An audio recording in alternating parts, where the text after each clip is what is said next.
Recebendo aqui no estúdio da nossa Jovem Pan News Fortaleza, a secretária de Igualdade Racial do Estado do Ceará, Zelma Madeira, quem deu meu boa tarde e as boas-vindas. Tudo bem, secretária? Tudo bem, boa tarde. Vamos lá, então. Eu queria que a senhora começasse explicando para a gente qual é o papel da Secretaria de Igualdade Racial. Ela é recente aqui no Ceará, criada em 2023. Quais são as atribuições dessa secretaria? Certo. Então, como você diz, a CI, que é a nossa Secretaria de Igualdade Racial, criada no governo Eumano de Freitas, né, ela tem a grande missão de combater o racismo e as desigualdades raciais, provocando todo o reconhecimento étnico de grupos que são invisibilizados, que têm sofrido o peso da discriminação e da desigualdade, né, que são racializados de forma subalterna, como a população negra nesse estado, dizer que o Ceará tem negros e negras, sim. Também os povos e comunidades tradicionais, como os ciganos, povo de terreiro e quilombolas. Então, é com essa população que a gente trabalha, né, tendo agendas próprias de fortalecimento, de reconhecimento, de mediação e articulação para que esses grupos acessem seus direitos. Né? É o reconhecimento e a oportunidade que a gente quer, né, para que esses grupos, né, do dizer do nosso governador Eumano de Freitas, é cuidar das pessoas para avançar o Ceará. Então, é esse o grande papel nosso lá na Secretaria de Igualdade Racial. É promover mesmo a igualdade racial, a equidade racial por diversas formas. Tanto pelas ações repressivas, entendendo que o racismo é crime, daí a gente tem uma articulação com a DECRIM, a Delegacia Especializada, como também ações valorizativa, que é aposta nos processos educacionais. Vamos educar a nossa sociedade para enfrentar e combater o racismo e a discriminação. E as ações afirmativas, como, por exemplo, a política de cotas, vamos monitorar, vamos acompanhar, né, assessorando os órgãos que vão realizar os concursos para que a gente possa ter esses acessos. Secretária, a senhora tocou num tema importante, que é a relação às cotas para universidades, para concursos. Teve uma lei aprovada pelo presidente Lula, sancionada pelo presidente Lula, hoje ou foi ontem?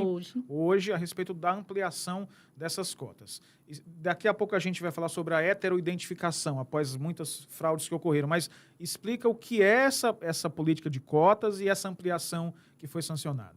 Então, pronto, a política de cotas, ela é uma política específica. As cotas pode ter para vários grupos que estão em desvantagem. Aqui, né, nós estamos falando de igualdade racial. Então, são políticas de ação afirmativa que tem várias modalidades, mas a modalidade cotas raciais. Então, para nós consideramos um avanço num país de quase 400 anos de escravidão. Nós temos quase 140 anos, o Ceará tem já os 140 anos, porque aboliu a escravidão 3 anos antes, e que a gente sai deste período, né, sem uma política de reparação pelo passado criminoso e hediondo que foi a escravidão. Então, se trata de uma política para reparar. O que é reparar? É ali consertar algo que veio se acumulando em desvantagem ao longo, né, do tempo. Né? E é preciso saber da dimensão histórica e saber da dimensão do presente, né, dessas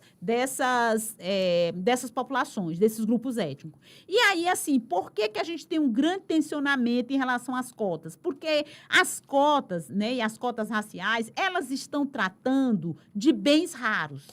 É por isso que a gente não tem consenso e tem um tensionamento, né? Porque o que é bem raro? A educação superior é um bem raro.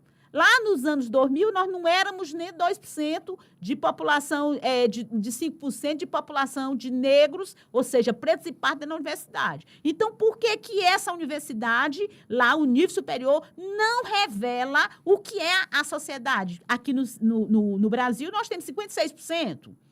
Né, de população de pretos e pardos. No Ceará, nós temos 71% de pretos e pardos. Então, as instituições, e a universidade é uma delas, tem que representar a sua realidade. Do mesmo jeito, há outra política de cotas que é para o concurso público. Então, veja que a gente tem no nível nacional, né? E elas já foram todas revistas, né? Foram avaliadas e a gente consegue mais de 10 anos. Do mesmo jeito na educação superior, do mesmo jeito do concurso público, que é essa que foi sancionada agora pelo Lula. Então, para nós é muito importante ter essas políticas, porque é uma oportunidade para os grupos que acumularam desvantagem ao longo de todos os anos. Não adianta ter que dizer, mas a gente não quer falar desse passado. Mas o passado é presente.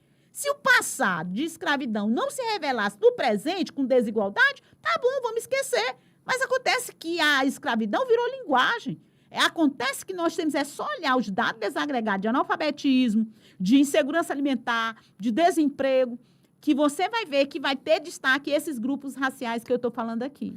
Os críticos dessas legislações dizem o seguinte: por que que as cotas não são para pessoas em vulnerabilidade socioeconômica? Por quê? Porque tem branco que é pobre. Então, queria que a senhora também trouxesse sua opinião a respeito disso, até para explicar para o nosso ouvinte. Por que que as cotas não são para quem tem vulnerabilidade social, ou seja, pobre? Porque tem branco que é pobre também e precisava ter acesso à universidade. É porque quando a gente vai falar de desenvolvimento e de desigualdade, desvantagem, nós precisamos trabalhar não apenas o eixo da classe, que é que vai trazer a dimensão da pobreza. Eu preciso aliar a história deste país, que é a questão racial, ser um nó para o nosso desenvolvimento. Então, quando eu vou atrás, mesmo sabendo que há pessoas brancas, com certeza, são marcadas por cenário de vulnerabilidade, agora, se você vai olhar a realidade da população negra, ainda é presente a desvantagem, as opressões que se acumularam historicamente. Então, é por isso que só uma cota social, ela não vai abarcar um problema histórico que é nosso, que é a questão racial. Desses grupos serem subalternizados. Isso não é mimimi, isso não é coitadismo, isso é realidade. Quando a gente está falando que população negra, quilombola, ciganos e pobres de terreiro estão em desvantagem, são alvo de um racismo que exclui, não é só interpessoal. Então, é por isso que tem que ter políticas públicas. Então, não é só, claro, que toda a dimensão da explicação e dizer, olha, por favor, não seja racista, é importante. São ações educativas. Mas é preciso ter políticas que oportunizem. E essas políticas têm que ter caráter dos eixos que estruturam a desigualdade. As desigualdades são estruturadas não é só por classe, não. Não é só a dimensão da pobreza de quem tem e quem não tem, não. É também estruturada por uma questão racial. Nós temos uma sociedade racializada. E aí a gente tem que saber o peso da desvantagem que é para esses grupos não acessar direitos, políticas públicas e riqueza. Afinal de contas, a gente contribuiu para a edificação dessa nação. Então, essa nação deve, sim, a esses grupos raciais. Quanto, em relação também, nessa mesma linha, quando as leis de cotas surgiram, acho que 14, 15 anos atrás, muitas pessoas, infelizmente, se utilizaram disso, pessoas que não tinham direito às cotas, pessoas brancas, que não estavam inseridas nesse contexto, e aí muitas fraudes ocorreram, né?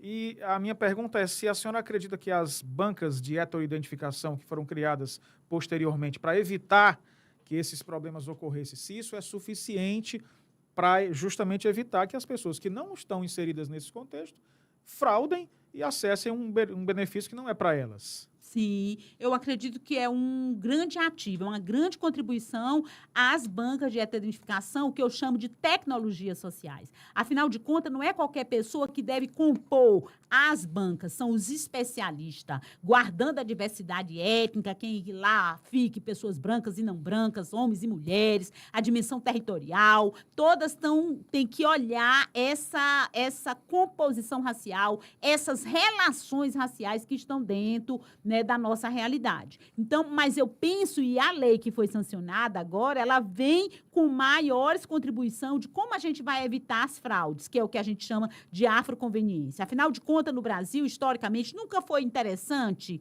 ser indígena ou ser negro e negra. né? Só vai ter essas mudanças a partir das políticas de cotas, que é você acessar lugar de vantagem. Enquanto foi só de vulnerabilidade, ninguém reivindicava para si uma identidade étnica parda ou preta, que é igual à negra, que é quem é o alvo da política de cotas, né? Então, assim, eu penso que é um papel muito importante, mas eu penso que essa sociedade, eu considero que essa sociedade, órgão como o judiciário, né? A gente tem o legislativo, aprovou a lei, mas o judiciário é importante, o executivo valorizar, respeitar o trabalho realizado pelas bancas, porque às vezes tem candidato que for indeferido tanto na primeira banca como na segunda banca, né? E foi indeferido por quê? O que é que, na verdade, essa banca olha? A banca vai olhar para o aspecto fenotípico da pessoa que é cotista, que se colocou como cotista. É quem? É aquele que diz que é pardo ou que é preto. Ou seja, é alvo da discriminação.